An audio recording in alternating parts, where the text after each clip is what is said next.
ने हमें point out करके बताया है ना, उनके कच्चे भी बिक जाएंगे तब भी $45 ट्रिलियन नहीं दे पाएंगे। ये कनाडा में इलेक्शन होते हैं तब ये आते हैं हम के लिए, वोट्स के लिए। तब कहा क्यों आते हो भाई, क्यों आते हो? तब जाओ ना खालिस्तानी लीडर्स के पास। 6 घंटे तक रशिया ने वॉर रोक दी थी इंडिया के फ्लैग की वजह से। एक्चुअल में क्या प्रॉब्लम है इन वेस्टर्न नेशन को इंडिया से, आइए जानते हैं इस वीडियो में। जय हिंद दोस्तों। जैसे ही कुछ इंडिया बड़ा करना चाहता है, बड़ा करके दिखाता है या फिर कुछ बड़ी चीज़ हो जाती है इंडिया में, सबसे पहले मिर्ची लगती है वेस्टर्न नेशन को। क्या है इन वेस्टर्न नेशन के मुद्दे, समझते हैं।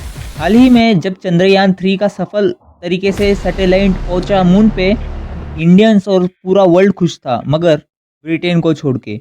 ब्रिटेन यानी इंग्लैंड, गोरे लोग। इन गोरों को लगता है कि आज भी इंडिया इनके नीचे ही दबा रहना चाहिए। जब सफल परीक्षण हुआ तब ब्रिटिश के एक पत्रकार ने कहा, पैट्रिक नाम है उनका, उन्होंने कहा कि ये जो चंद्रयान 3 का सफल परीक्षण हुआ है ये ब्रिटेन के पैसों से हुआ है, यानी कि अंग्रेज़ों के पैसों से हुआ है, ऐसे उन्होंने कहा है। मगर उनको पता ही नहीं, जो बायलैटरल मीटिंग में फिक्स होता है उसे इन्वेस्टमेंट कहते हैं, एड नहीं। इन्होंने कहा है, इन्होंने हमें एड दी है, कहा है कि मदद के तौर पे पैसे दिए हैं, पर इनको पता ही नहीं इन्वेस्टमेंट और एड के बीच का फ़र्क। ब्रिटेन यानी अंग्रेज़ों ने इंडिया में निवेश किया है, इन्वेस्ट किया है, कोई हमें एड नहीं, मदद नहीं दी है। ऐसे ही पे न्यूज़ चैनल पे बक देना ऐसे ऐसे थोड़ी होता है। के पीछे का पूरा लॉजिक पता होना चाहिए, तभी जाके आप किसी इंटरनेशनल मीडिया पे जाके आप कह सकते हैं। और आपने ऐसे ही कह दिया बिना किसी लॉजिक के। आपको थोड़ा तो पता होना चाहिए था कि इन्वेस्ट कर रहा है ब्रिटेन, ना कि एड दे रहा है इंडिया को।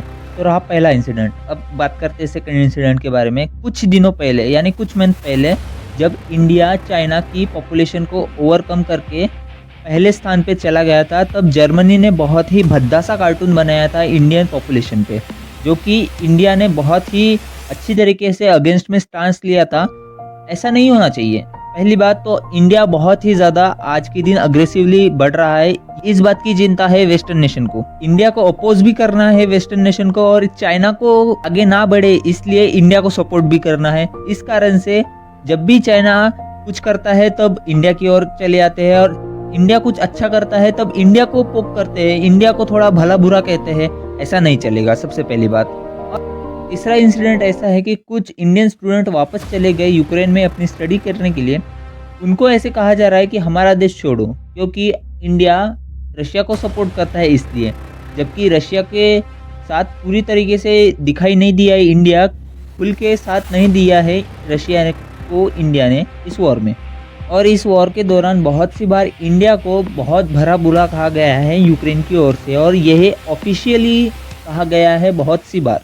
चौथा इंसिडेंट, जब हमेशा खालिस्तानी सपोर्टर कुछ ना कुछ कर देते हैं, ब्रिटेन में कहो या फिर कहो कनाडा में। कनाडा की तो सरकार कुछ कहती नहीं है, क्योंकि वहाँ की कुछ एमपी है खालिस्तानी सपोर्टर, इसलिए वहाँ की गवर्नमेंट कुछ कहती नहीं है खालिस्तानी को। खालिस्तानी लोग बहुत से बार कह देते हैं कि इंडिया बहुत गंदा है, इंडिया के फ्लैग को डिसरिस्पेक्ट करते हैं, फिर भी इंडिया की कोई कदर नहीं करता है वहाँ पे, इंडिया की फ्लैग की कोई कदर नहीं करता वहाँ पे। कैनेडियन गवर्नमेंट कुछ नहीं करती वहाँ पे। G20 में अच्छा खासा सबक सिखाया है हमने जस्टिन ट्रूडो को। अब आप कहोगे कि इंडिया का क्या स्टैंस रहना चाहिए हर एक इंसिडेंट पे इनके। हमें कुछ नहीं करना है, हमें सिर्फ अब खुद को देखना है, खुद को डेवलप करना है, और ऐसे किसी एलिगेशन पे इग्नोर भी नहीं करना है। जैसे आए वैसे ही रिप्लाई करो। जैसे उन्होंने कहा है, हम भी उतने ही इंटेंसिटी से, उतने ही गहरे तरीके से पोक कर सकते हैं। हम कहेंगे सीधा ब्रिटेन से, हमारे $45 ट्रिलियन दो।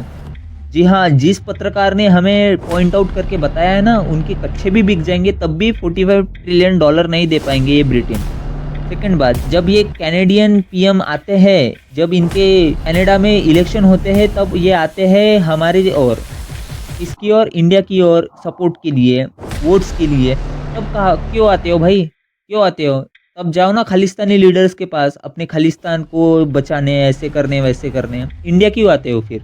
सेकंड बात। और यूक्रेन वालों, 6 घंटे तक वॉर रुकी थी इंडिया की वजह से खार्किव में।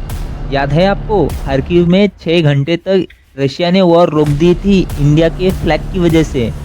तो आप कैसे कह सकते हो और इंडियंस को कैसे कह सकते हो? आपको पता है इंडिया की वैल्यू क्या है आज के दिन इंटरनेशनल मार्केट में? और ब्रिटेन को स्पेशली इसलिए गलत लग रहा है, इतना बुरा लग रहा है, इंडिया को इतना भला-बुरा कह रहे हैं, क्यों ब्रिटेन को रिप्लेस किया है इंडिया ने जीडीपी के मामले में। इनको लगता है कि यही इनके पास ही पैसे हैं, हमारे पास भी है भाई। हेट देना बंद करो गुरु। जिस दिन हम अपने पे उतर आए ना, तब पता चलेगा कि इंडियंस कितने गंदे हो सकते हैं। हम अच्छे से रह रहे हैं तो अच्छे से रहो, और वक्त आने पे सबको सबका आंसर मिलेगा। तब तक के लिए जय हिंद और बने रहिए हमारे